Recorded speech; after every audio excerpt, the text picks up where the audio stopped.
হুট করে পোলারে বিয়ে করেছে তো দাওয়াত কাউরে দিতে পারি না।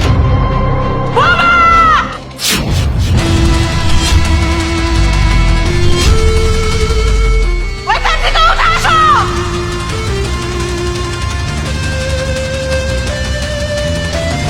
তোমার এত বড় সাহস, আমার বাড়ির নতুন বৌমা, আমার সংসারে ঘরের লক্ষ্মী, তুমি আজকে বিয়ে হয়েছে, তুমি ক্ষেতের মধ্যে যায় ধান শুকাচ্ছ। হয় কেন? কে দিয়েছে তোমার সাহস? আম্মা এইসব আপনি কি বলছেন? কে আমাকে কাজের কথা বলবো? কেউ আমাকে কাজের কথা বলেনি, আমি নিজ ইচ্ছাতেই কাজ করতেছি। চুপ করো বাবা, তোমার চোখ বলছে তুমি মিথ্যা কথা বলতেছো। বুঝতে পেরেছি, নতুন বউ তো শাশুড়িরে প্রচুর ভয় পাচ্ছ, তাই না? সত্যি কথা স্বীকার করবে না, লুকিয়ে যাবে, কিন্তু আমি বাইর করব। বাড়ির সময় কোথায়? এই মুনমুন, কি হয়েছে তোমার? এত চুপ! আমি এত প্রশ্ন চাই না, আমি যে প্রশ্নটা করবো সেটা উত্তর দেবে। ঠিক আছে, দাও। তোমার এত বড় সাহস, আমার নতুন বৌমা একদিনও নাই আমার বাড়িতে এসেছে, তাকে তুমি খেতে পাঠাইছো ধান শুকাতে।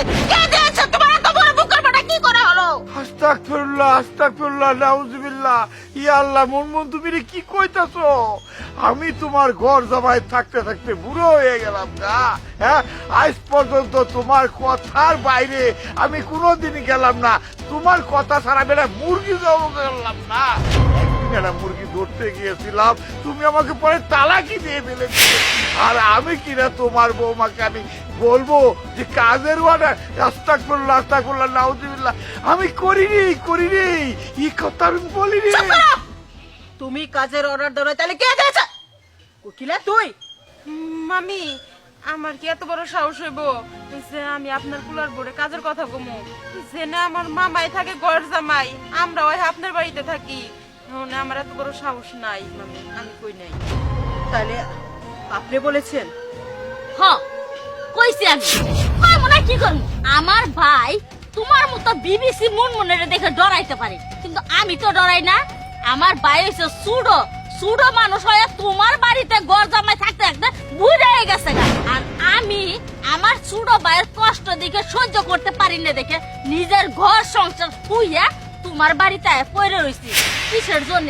এমনি এখন তুমি আবার একটা বৌমা ধরে নিয়েছো, ওই বৌমাও তোমার মতো বানাইতাছো, তাই না?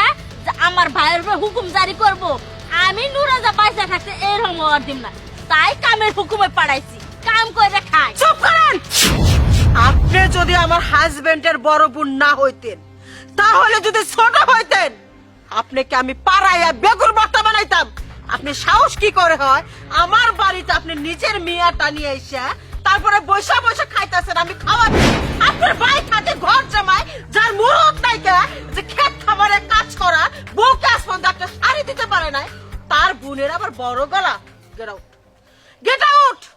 তুমি তোমার বোন আর ভাগ্নিকে নিয়ে এখান থেকে বাইরে যাও, যাও। ক্ষমা করে দাও। এই কিসের ক্ষমা? এই বাড়িতে তোমার আর ভালো লাগলো, চলো তোমার আমার লোক। মামি, অন্যায় তো আমার মা করছে, আমি থাকি। ঠিক আছে, তুমি থাকতে পারো, আমার বৌমার দাসীবান্দি করতে হবে।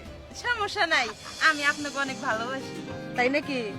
ঠিক আছে, আজকের থেকে তোমার দায়িত্ব ও নিল, সংসারে যা কাম আছে ও করবে, তখন দেখবো যে কতক্ষণ এই বাড়িতে টিকস।